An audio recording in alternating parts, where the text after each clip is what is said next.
This woman celebrated her 54th birthday on the 23rd of July 2024 at a big event center. It was well attended because she was a very popular chef. Monsura Debbie Olakunbi was said to be known, a well-known chef who owned her own restaurant, known as the Country Kitchen. She was the CEO of the Country Kitchen and was highly respected and highly valued. She was also a mother of 2 children, but at the time of this incident, it was stated that she did not live with her children, nor did she live with her husband. I'm guessing at 54 years old, her children must be well grown up and probably in school or living by themselves, or most likely living with their dad, since she was not living with her husband. It was also said that she lived in a 1-bedroom flat in an apartment building she shared with other tenants. It's not clear if she owned the building. It's possible, but we know she lived alone and only had neighbors around her. Ironically, on the day of this incident, most of her neighbors traveled, which made it difficult for anyone to see or hear something. Now, 2 days after her birthday on the 25th of July 2024, she had 3 visitors. Some sources said she had 2 guests. Debbie took out her time to prepare food for her guests. It is also possible that these were food from her birthday that had just happened. But she did well to serve her guests. She did well to serve the visitors. Gave them food, gave them drinks, turned on the TV, chilled and had conversations with them, because these were not just any visitors. These were not just well-wishers. These were not friends. These were people she had employed to work for her. Her personal assistant, her driver, and someone else who was either friends of the driver or friends of the personal assistant. And it did not matter for her. She treated them like guests, served them, and went on to the business of the day.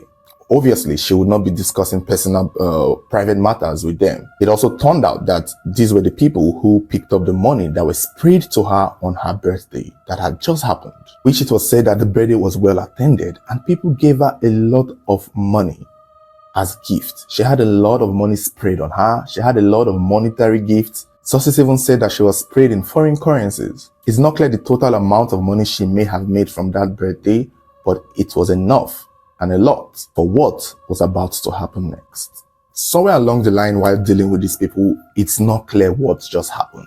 I never understand how people would switch. But after her visitors had finished eating and drinking, the next thing they did was to bring out cutlass, knives, weapons. They held this woman down, gagged her to hold her from screaming, and eventually butchered her to death. The personal assistant, the driver, and the third person all jumped on this woman and made sure she died in the most brutal manner ever. After they had finished killing Debbie, they took her ATM, took her mobile phones, and decided to set her apartment on fire to make it look like something else. But the fire did not burn so much. Maybe there was not enough gas for it to engulf the entire building. So it only burnt a little section of her house. And by this time, these killers had already left. Unfortunately, nobody in the compound heard anything. Nobody heard any screaming. Nobody saw something suspicious. There were words that her generator was on to maybe entertain the guest, and because of that generator noise, nobody could pick the sound of her screaming for help. And it was also stated that most of her neighbors were not even around. Eventually, on the 28th of July, 3 days later after she had been killed and left to die, a neighbor returned and saw that her door was opened a little ajar, and that there was a key dangling from the outside. But she didn't do anything. They just assumed she was home. Not until a dry cleaner, who usually does her laundry service, came over to either drop some clothes or pick up some clothes. It was at that moment that they realized that something terrible had happened to Debbie. It was this laundryman that raised the alarm. All the neighbors came down and they saw what had happened. The police was immediately called, and when the police came to the scene, they realized that her body was at the early stage of decomposition, and they saw how gruesome the scene was and instantly treated it as an homicide. It was very obvious that somebody had killed her. Calls were put through to her family members to inform them that something bad had happened to their loved one. Her brother was the first to get there, and when he got there, he saw the police there, and he was informed that the killing may have happened days before she was found. The police described that her body had deep stab wounds and deep cut wounds, which indicated that they may have used not just kitchen knives, also a cutlass. And they may have also attempted to behead her. Whoever the killers was, the police were sure that they really wanted her dead.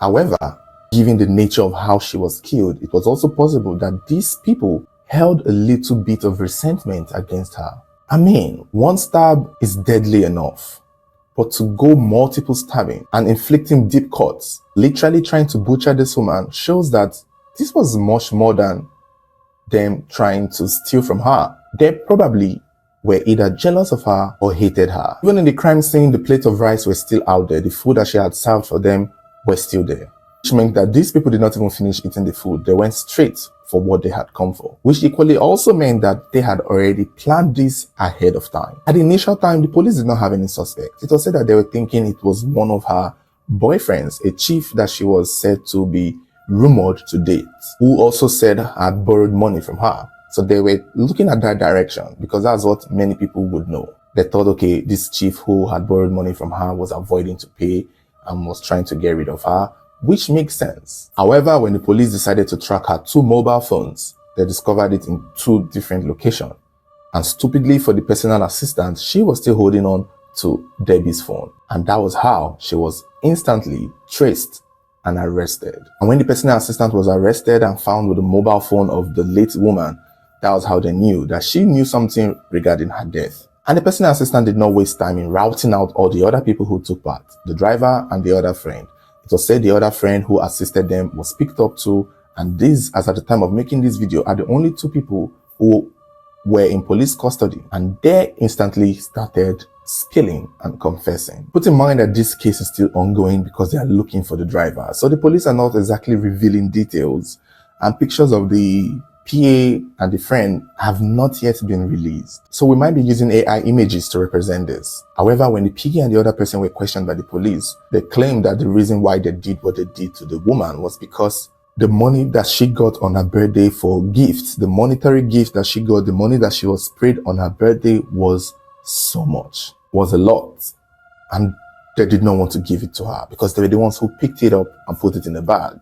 You know how these things happen when you spray someone money, some people pick it up. They wanted to keep the money for themselves.